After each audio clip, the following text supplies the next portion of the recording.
Meu filho vendeu minha casa sem me consultar.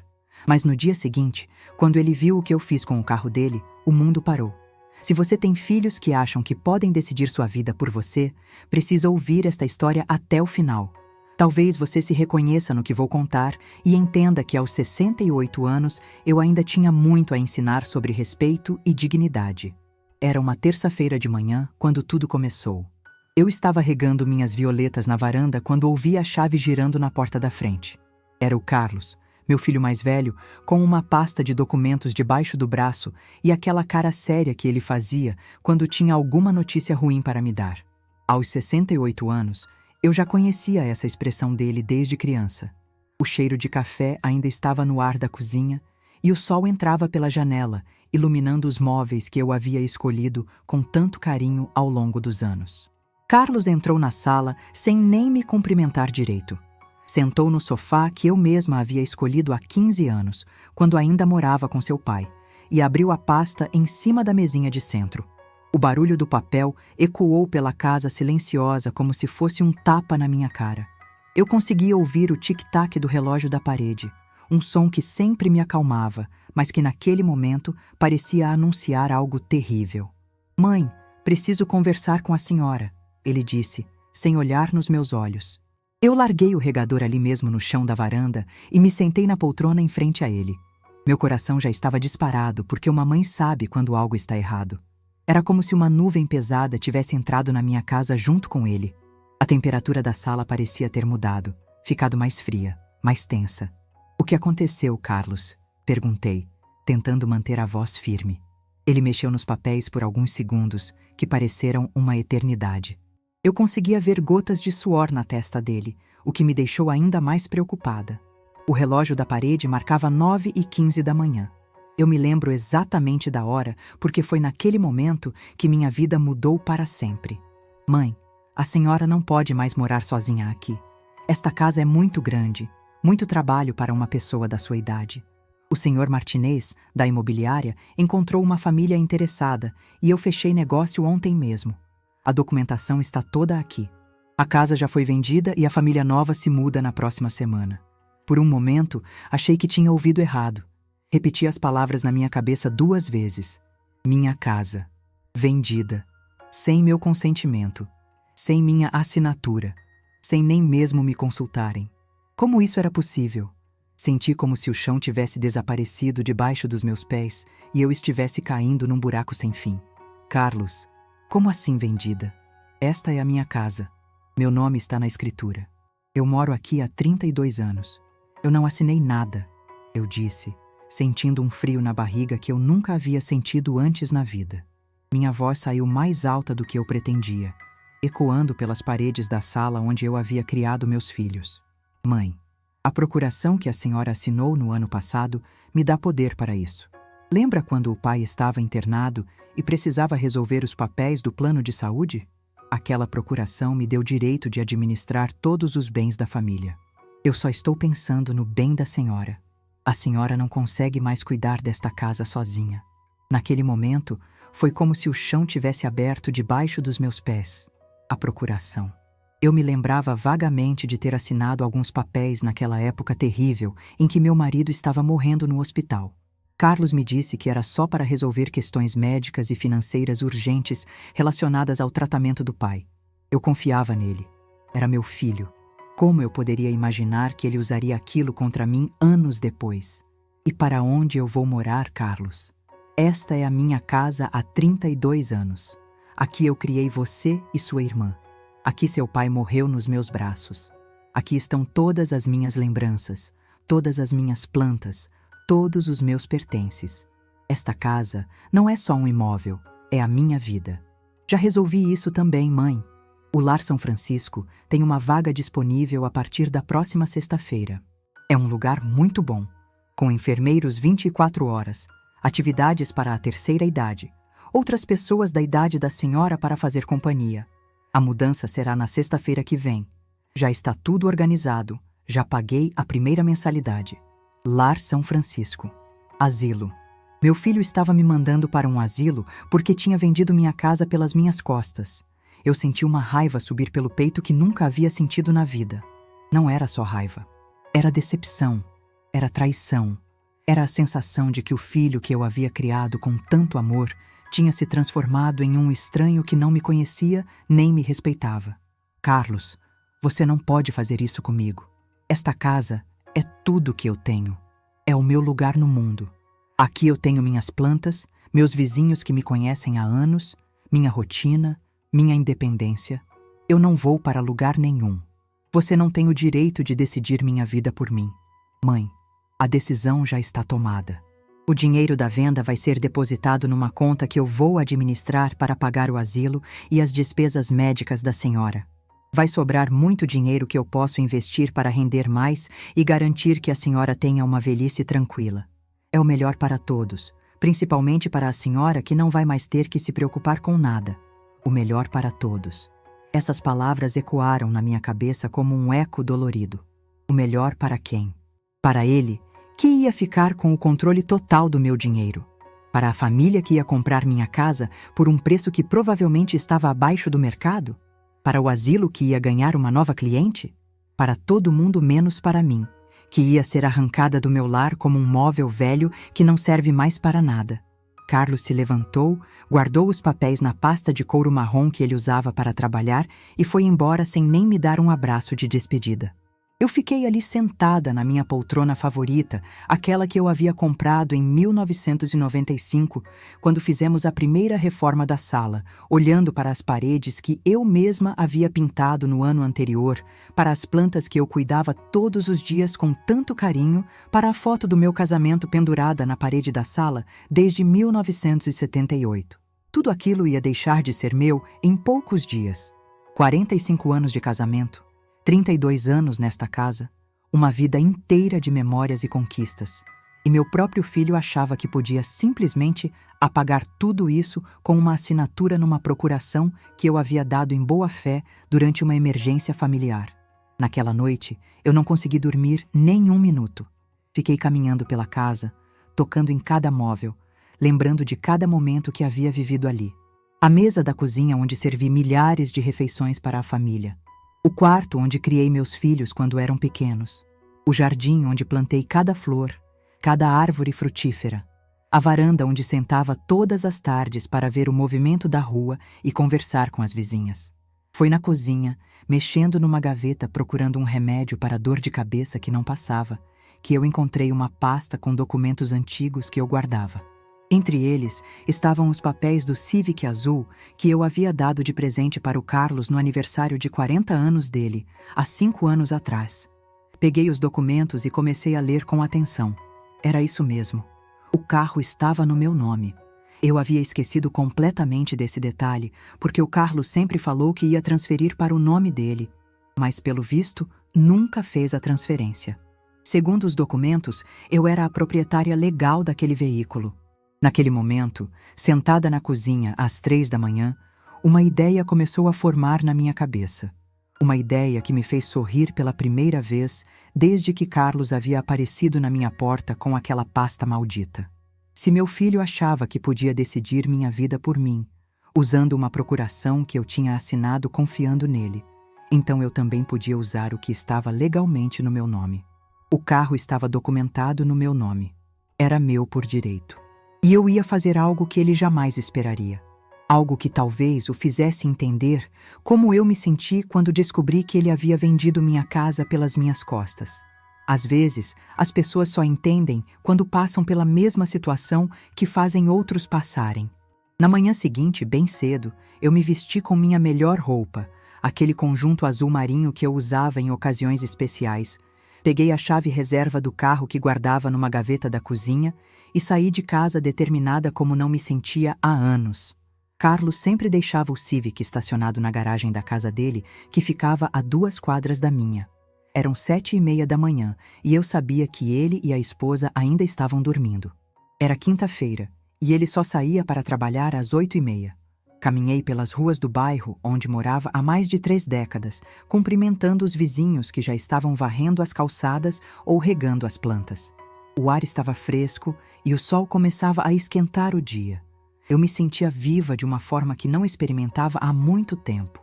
Abri a garagem com o controle remoto que ele havia me dado anos atrás para emergências e entrei no carro. Meu coração estava batendo forte, mas não era medo. Era determinação. Era a sensação de estar tomando as rédeas da minha própria vida depois de muito tempo me sentindo invisível e desrespeitada. O carro estava impecável por dentro, cheirando ao aromatizante que Carlos sempre usava. Liguei o motor e saí dirigindo pelas ruas da cidade como se estivesse indo para uma missão muito importante. E, na verdade, estava. Era uma missão de autopreservação, de dignidade, de mostrar que eu ainda era uma pessoa capaz de tomar decisões e enfrentar as consequências das minhas escolhas. Dirigi até o centro da cidade e parei numa revenda de carros usados que eu conhecia de vista, mas onde nunca havia entrado. O rapaz que me atendeu se chamava Roberto, um homem de uns 40 anos com um jeito simpático e profissional. Ele ficou surpreso quando eu disse que queria vender o carro na hora. Mas quando expliquei que era viúva, que estava se mudando para um apartamento menor e que precisava do dinheiro rapidamente, ele entendeu a situação e se prontificou a ajudar. Roberto avaliou o carro com cuidado, verificou a documentação, confirmou que estava tudo em ordem no meu nome e me ofereceu um valor que considerei justo: R$ 45 mil à vista. Era um bom dinheiro, suficiente para me dar independência financeira e tempo para reorganizar minha vida longe do controle do meu filho. Em 2 horas eu tinha R$ 45 mil depositados na minha conta bancária pessoal, aquela que o Carlos não conhecia nem tinha acesso, e estava caminhando pelas ruas do centro da cidade procurando algo que mudaria completamente minha situação. Foi quando vi a placa na vitrine de uma pequena imobiliária. Apartamento para alugar, 1 quarto, sala, cozinha, área de serviço, Vila Santa Teresa, disponível imediatamente. A atendente, uma senhora simpática chamada Mariana, me levou para ver o apartamento na mesma tarde. Era pequeno, mas muito aconchegante, no 2º andar de um prédio antigo, mas bem conservado e bem localizado. Tinha uma varanda pequena, onde eu podia colocar minhas plantas mais importantes, e janelas grandes que davam para uma praça arborizada, onde pessoas passeavam com cachorros todas as manhãs e crianças brincavam à tarde. Era exatamente o que eu precisava naquele momento da minha vida. Um recomeço. Um lugar que fosse meu por escolha, não por imposição de terceiros. Um espaço onde eu pudesse ser dona das minhas próprias decisões novamente. A sensação de assinar meu nome naquele contrato de aluguel foi uma das melhores da minha vida. Eu estava decidindo sobre meu próprio futuro pela primeira vez em muito tempo. Aluguei o apartamento na hora, paguei 3 meses de aluguel adiantados mais o depósito de garantia e ainda sobrou dinheiro suficiente para comprar móveis básicos e me manter confortavelmente por um bom tempo. Mariana me deu as chaves na mesma tarde e eu pude entrar no meu novo lar ainda naquele dia. Eram 5 da tarde quando meu telefone tocou. Era o Carlos. E pelo tom de desespero na voz, eu percebi imediatamente que ele já havia descoberto que o carro não estava na garagem onde ele o havia deixado na noite anterior. A voz dele estava alterada, quase gritando, completamente diferente do tom controlador que ele havia usado comigo na manhã anterior. Mãe, onde está meu carro? Alguém roubou? A porta da garagem estava aberta quando cheguei do trabalho. A senhora viu alguma coisa estranha hoje de manhã? Já liguei para a polícia? Já acionei o seguro? Como é que alguém conseguiu entrar na minha garagem? Esse carro vale uma fortuna. Carlos, seu carro não foi roubado por ninguém, eu disse com uma calma que nem eu mesma sabia que tinha. Eu vendi porque o carro estava registrado no meu nome, e eu precisava urgentemente do dinheiro para resolver minha situação de moradia que você criou para mim sem me consultar. O silêncio do outro lado da linha durou quase 1 minuto inteiro. Eu conseguia ouvir a respiração pesada dele, tentando processar o que eu havia acabado de falar. Conseguia imaginar a expressão de choque no rosto dele, a mesma expressão que eu deve ter tido quando ele me disse que havia vendido minha casa. Mãe, a senhora fez o quê? Como assim vendeu meu carro? A senhora está louca? Esse carro era meu, a senhora me deu de presente no meu aniversário. Eu preciso desse carro para trabalhar, para levar meus filhos na escola, para viver. Como é que eu vou me virar sem carro? E como é que eu vou me virar sem casa, Carlos? Você vendeu minha casa, que eu paguei com o suor do meu trabalho, durante 30 anos. onde eu construí minha família, onde tenho todas as minhas lembranças. A diferença é que o carro estava legalmente no meu nome e eu tinha todo o direito de vender. Assim como você usou uma procuração para vender minha casa sem nem me avisar antes. Mãe, isso é completamente diferente. Eu fiz aquilo pensando no bem da senhora, na sua segurança. A senhora não pode morar sozinha numa casa tão grande, é perigoso. Pode acontecer alguma coisa e ninguém vai saber. E agora, como é que eu vou trabalhar sem carro? Tenho contas para pagar, filhos para sustentar, responsabilidades. Agora você sabe exatamente como eu me senti ontem quando soube que ia perder minha casa, Carlos. A diferença é que você me deu apenas 2 dias para me acostumar com a ideia de perder tudo que tinha. Eu te dou o mesmo prazo para resolver sua situação de transporte. Você é um homem adulto, inteligente e capaz. Tenho certeza de que vai encontrar uma solução. Mãe, a senhora não pode fazer isso comigo. Isso é vingança. Vou na polícia. Vou processar a senhora por furto. Não é possível que a justiça permita uma coisa dessas. A senhora roubou meu carro. Pode ir na polícia, filho. Pode processar também se quiser.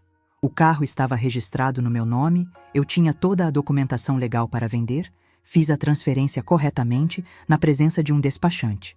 Assim como você tinha a procuração legal para vender minha casa. A diferença é que eu te avisei do que ia fazer. Você me colocou diante do fato consumado. Desliguei o telefone e pela primeira vez em muitos meses me senti verdadeiramente em paz comigo mesma. Não era vingança como ele havia dito. Era justiça. Era me posicionar como uma pessoa que merecia respeito e consideração, mesmo sendo uma senhora de 68 anos. Era mostrar que ainda tinha voz ativa na minha própria vida. Passei o resto da tarde organizando a mudança das minhas coisas mais importantes para o apartamento novo. Algumas vizinhas se ofereceram para ajudar quando souberam que eu estava se mudando sozinha. A dona Maria, da casa ao lado, me ajudou a embalar a louça. O seu João, que morava na esquina, se ofereceu para carregar as plantas mais pesadas. Era engraçado perceber como pessoas que mal me conheciam estavam me tratando com mais carinho e respeito do que meu próprio filho havia demonstrado. Isso me fez refletir sobre quantas vezes na vida nós aceitamos ser maltratados por pessoas próximas, enquanto estranhos nos tratam com dignidade básica que nossos parentes deveriam ter conosco. Durante os dias seguintes, organizei minha nova vida no apartamento. Era menor que a casa. Isso era verdade, mas era meu por escolha. Cada móvel que comprei, cada objeto que trouxe, cada planta que coloquei na varanda, tudo foi uma decisão minha. Não havia ninguém me dizendo o que era melhor para mim ou tomando decisões sobre minha vida sem me consultar. A dona Maria, do apartamento ao lado do meu no novo prédio, me trouxe um bolo de cenoura para me dar boas-vindas no primeiro dia. O seu João, do andar de baixo, se ofereceu para carregar as compras mais pesadas quando me viu voltando do mercado. A dona Célia, do terceiro andar, me convidou para participar do grupo de caminhada matinal na praça. Carlos tentou me ligar várias vezes durante essa primeira semana, mas eu não atendi nenhuma das chamadas. Precisava de tempo para organizar minha nova vida e também para ele entender que suas ações tinham consequências reais. Que não dá para sair por aí tomando decisões sobre a vida dos outros sem esperar uma reação proporcional.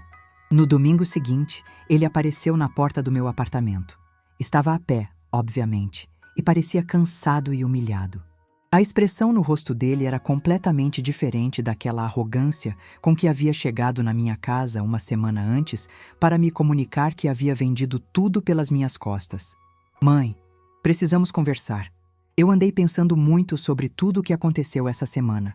Reconheço que errei em algumas coisas. Talvez eu devesse ter conversado melhor com a senhora antes de tomar certas decisões.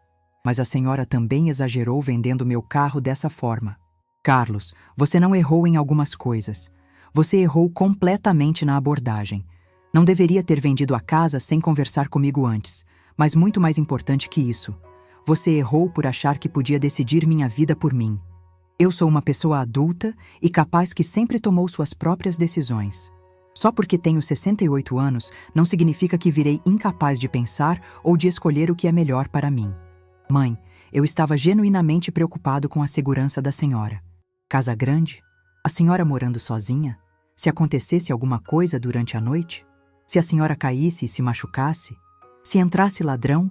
Eu não conseguiria me perdoar se alguma coisa acontecesse. Se eu quisesse sair da minha casa por questões de segurança, Carlos, eu mesma tomaria essa decisão quando achasse necessário.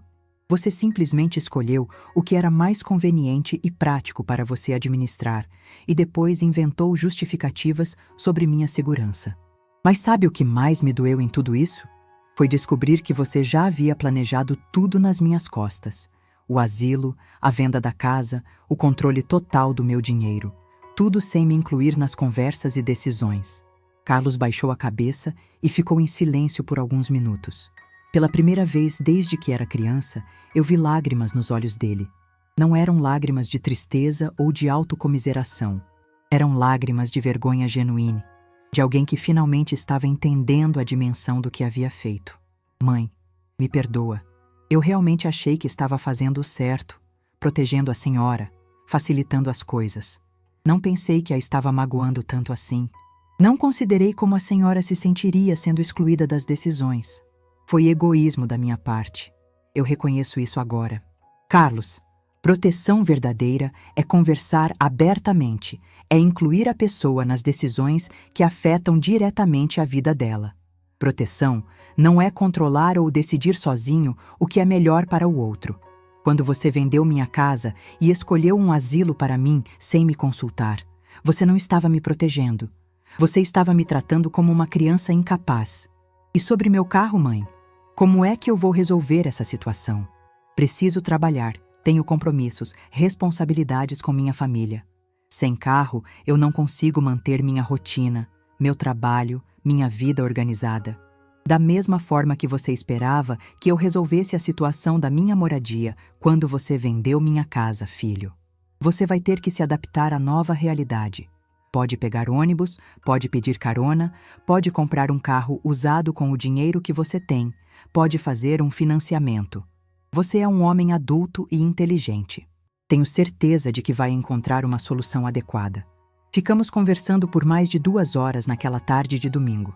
Pela primeira vez em muitos anos, foi uma conversa verdadeiramente honesta entre nós dois. Carlos admitiu que havia agido de forma autoritária e egoísta, que estava mais preocupado com a praticidade da situação do que com meus sentimentos e desejos. Eu expliquei para ele detalhadamente como me senti traída e desrespeitada, mas também deixei claro que não guardava rancor permanente. O que eu queria era que ele entendesse que respeito não é opcional, mesmo quando se trata de pais idosos. Que amor familiar precisa incluir consideração e participação nas decisões importantes. Filho, eu te amo e sempre vou te amar incondicionalmente. Mas amor não significa aceitar ser tratada sem respeito ou consideração. Se você quiser construir uma relação nova e saudável comigo daqui para frente, vai ter que aprender a me ver e me tratar como a pessoa independente e capaz que eu sempre fui e ainda sou. Carlos prometeu que ia refletir profundamente sobre tudo o que conversamos e foi embora andando até a estação de ônibus. Eu fiquei na minha varanda pequena, mas acolhedora, regando as violetas que havia conseguido salvar da mudança abrupta, pensando em tudo o que havia acontecido naquelas 2 semanas intensas que mudaram completamente o rumo da minha vida. A verdade é que vender o carro do Carlos não foi apenas uma reação emocional ao que ele fez comigo. Foi uma forma concreta e prática de mostrar para ele e para mim mesma que eu ainda tinha poder de decisão sobre minha própria vida. Que aos 68 anos eu ainda era perfeitamente capaz de tomar decisões difíceis, de me posicionar quando necessário, de defender meu direito de ser respeitada. Nos meses seguintes, minha vida se reorganizou de uma forma que eu jamais poderia ter imaginado quando tudo começou. O apartamento pequeno se revelou muito mais prático e adequado às minhas necessidades atuais do que a casa grande onde eu me sentia cada vez mais isolada. Eu gastava significativamente menos com luz, água e manutenção geral. Mais importante ainda, eu tinha muito mais tempo disponível para fazer coisas que realmente gostava, porque não precisava mais cuidar sozinha de um quintal grande, de vários cômodos que quase não usava, de uma casa que estava ficando grande demais para uma pessoa só. Descobri que ter menos espaço físico me deu mais tempo de vida. Fiz amizade genuína com vários vizinhos do prédio novo. A Dona Maria virou minha companhia diária para assistir a novela das 8 todas as noites, tomando um chá de camomila que ela faz melhor que qualquer farmácia. O seu João me ensinou a jogar dominó e agora temos um grupo alegre que se reúne toda terça-feira no salão de festas do prédio. A Dona Célia me convidou para participar do grupo de caminhada matinal na praça em frente ao prédio e descobri que exercício físico regular me deu mais disposição e energia do que eu tinha há anos. Também me inscrevi numa aula de artesanato na igreja próxima e estou aprendendo a fazer trabalhos em crochê que nunca tive tempo de aprender antes. Descobri que tinha uma vida social muito mais ativa e interessante morando nesse apartamento pequeno do que na casa grande onde me sentia progressivamente mais solitária e isolada. As pessoas aqui me conhecem como Dona Helena, a vizinha alegre que sempre tem uma palavra amiga e faz o melhor brigadeiro do prédio inteiro. Não me veem como a velhinha coitada que precisa de proteção constante. Carlos demorou exatos 3 meses para conseguir comprar outro carro. Durante esse período, ele teve que usar transporte público, pedir carona para amigos e colegas de trabalho, organizar a vida de forma completamente diferente. Ele me contou depois que foi uma experiência inicialmente humilhante, mas que o fez refletir profundamente sobre como eu me senti quando ele tomou decisões drásticas sobre minha vida. Às vezes é realmente necessário perder algo importante para entender completamente o valor do que se tem e o impacto das nossas ações na vida de outras pessoas. Carlos precisou sentir na pele a sensação de ter sua rotina completamente alterada por uma decisão que ele não participou para entender o que havia feito comigo. Nossa relação melhorou drasticamente depois de todo esse episódio difícil. Agora ele me visita regularmente todas as quintas-feiras à tarde, mas sempre combina antes por telefone e pergunta se é um bom momento para mim. Não aparece mais com aquela postura de quem vai resolver minha vida ou tomar decisões por mim. Ele conversa comigo sobre as decisões importantes dele e pede minha opinião sobre assuntos relevantes da família. Descobriu que eu tenho experiência de vida valiosa e perspectivas interessantes que podem ajudá-lo a tomar melhores decisões. Voltamos a ter uma relação de respeito mútuo entre adultos da mesma família. No Natal do ano passado, ele trouxe os netos para passar a tarde inteira comigo no meu apartamento. As crianças ficaram impressionadas em descobrir que a vovó tinha uma vida completamente independente, vizinhos amigos, plantas bem cuidadas, atividades regulares e estava visivelmente feliz e realizada com sua nova vida. A neta mais velha, que já tem 15 anos, me disse uma coisa que ficou gravada na minha memória para sempre. Ela falou que quer ser igual a mim quando ficar mais velha. Independente, corajosa, capaz de recomeçar quando necessário e que não vai deixar ninguém tomar decisões sobre sua vida por ela, nem mesmo a família. Corajosa. Essa palavra ficou ecoando na minha cabeça por vários dias depois. Eu nunca havia pensado em mim mesma como uma pessoa particularmente corajosa. Sempre me vi como alguém que simplesmente seguia o fluxo da vida, que aceitava as circunstâncias, que evitava confrontos e preferia manter a paz familiar a qualquer custo. Mas naquele momento crucial da minha vida, quando meu próprio filho tentou tomar controle total da minha existência, eu descobri uma coragem interior que nem sabia que possuía. Uma coragem que me permitiu reagir de forma firme, mas justa, defendendo o meu direito fundamental de ser respeitada e consultada sobre decisões que afetavam diretamente minha vida. Hoje, quando conto essa história para minhas amigas aqui do prédio e também para outras pessoas em diferentes situações, elas frequentemente ficam surpresas e impressionadas. Muitas delas vivem situações similares com filhos ou familiares que acham que sabem o que é melhor para elas sem perguntar sua opinião. A Dona Rosa, do apartamento 301, me disse que foi inspirada pela minha história e resolveu se posicionar firmemente quando a filha tentou proibi-la de dirigir, alegando que ela estava muito velha para ter essa responsabilidade. Rosa mostrou que ainda dirige perfeitamente bem e que essa decisão seria dela quando ela mesma achasse necessário. O Sr. Eduardo, viúvo do 4º andar, me contou que os filhos queriam forçá-lo a vender o apartamento dele e ir morar com uma das filhas, porque achavam que ele não conseguia mais cuidar de si mesmo. Depois de ouvir minha experiência, ele teve uma conversa muito clara com todos eles e deixou bem estabelecido que só sairia de casa quando fosse uma decisão pessoal dele. Acho que a lição mais importante e universal que aprendi com toda essa experiência é que respeito não é algo que as pessoas nos dão automaticamente só porque somos mais velhos ou porque somos família. Respeito é algo que precisamos constantemente exigir, defender e preservar. Quando permitimos que outros tomem decisões importantes sobre nossa vida sem nos consultar, estamos inadvertidamente ensinando que não merecemos ser respeitados. Não estou de forma alguma sugerindo que filhos adultos não devem se preocupar com o bem-estar dos pais idosos. Preocupação familiar é natural, importante e necessária. Cuidado com pessoas mais velhas é uma responsabilidade social e moral que todos nós temos.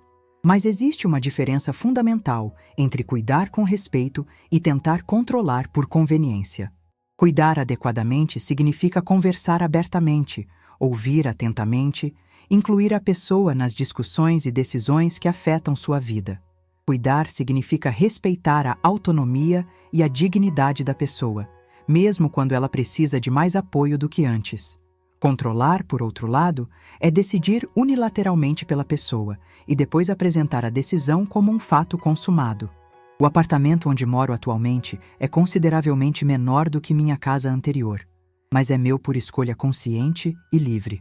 As plantas na varanda são menos numerosas, mas escolhi cuidadosamente cada uma delas. Os móveis são mais simples e funcionais, mas cada peça foi comprada com meu próprio dinheiro e segundo o meu gosto pessoal. A vida aqui pode ser mais limitada em alguns aspectos práticos, mas é uma vida que eu escolhi e construí de acordo com minhas necessidades e preferências atuais. É uma vida onde eu tenho voz ativa, onde participo das decisões, onde sou respeitada como pessoa adulta e capaz. Às vezes, recebo ligações telefônicas de outras senhoras que souberam da minha história através de amigas em comum ou de vizinhas que comentaram sobre minha experiência. Elas contam situações muito parecidas e pedem conselhos sobre como lidar com filhos ou familiares que tentam controlar suas vidas, alegando proteção ou cuidado. Sempre digo a mesma coisa fundamental. Você tem o direito inalienável de ser respeitada e consultada sobre decisões que afetam sua vida, independentemente da sua idade ou situação. Você tem o direito de participar ativamente das conversas e escolhas que dizem respeito ao seu futuro. Você tem o direito de dizer não quando algo não lhe parece adequado ou correto. Claro que nem sempre é fácil ou confortável se posicionar dessa forma, principalmente quando se trata de pessoas que amamos como filhos, netos ou outros familiares próximos. O amor que sentimos por eles às vezes nos faz aceitar tratamentos inadequados que jamais aceitaríamos de estranhos. Mas amor verdadeiro e saudável precisa incluir respeito mútuo. Se um filho realmente te ama de forma madura e saudável, ele vai querer que você seja feliz e realizada. Não apenas que esteja fisicamente segura segundo os critérios e conveniências dele. Amor familiar. Genuíno inclui respeitar suas preferências, incluir você nas decisões, ouvir suas opiniões e considerar seus sentimentos. Na semana passada, Carlos me ligou para perguntar se eu gostaria de passar o próximo fim de semana prolongado na casa de praia que ele alugou para toda a família durante as férias escolares. A diferença fundamental é que dessa vez foi um convite verdadeiro, não uma decisão já tomada por ele e comunicada como obrigação. Eu pude escolher livremente se queria participar ou não, pude opinar sobre as datas que seriam mais convenientes para mim, pude sugerir atividades que gostaria de fazer durante a viagem. Foi maravilhoso me sentir genuinamente incluída, ao invés de apenas informada sobre planos já definidos sem minha participação. Durante esse fim de semana na praia, sentados na areia vendo um pôr do sol espetacular, Carlos me agradeceu sinceramente por ter vendido o carro dele naquele momento difícil. Pode parecer estranho ou contraditório, mas ele disse que aquela atitude drástica foi necessária para ele entender concretamente que suas ações tinham consequências diretas e que ele não podia sair tomando decisões sobre a vida dos outros sem esperar uma reação proporcional. Ele também me pediu desculpas mais uma vez, de forma muito mais profunda e sincera, por ter vendido minha casa sem me consultar adequadamente. Disse que se pudesse voltar no tempo, faria tudo de forma completamente diferente. Conversaria comigo primeiro e extensamente, ouviria minha opinião com atenção, me incluiria em todas as etapas das decisões.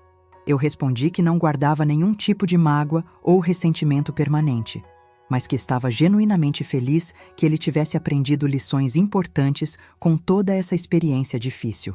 Que esperava que nossa relação daqui para frente fosse baseada em respeito mútuo e comunicação honesta. A verdade é que hoje eu sou uma pessoa significativamente mais feliz, realizada e confiante do que era antes de toda essa situação complicada começar.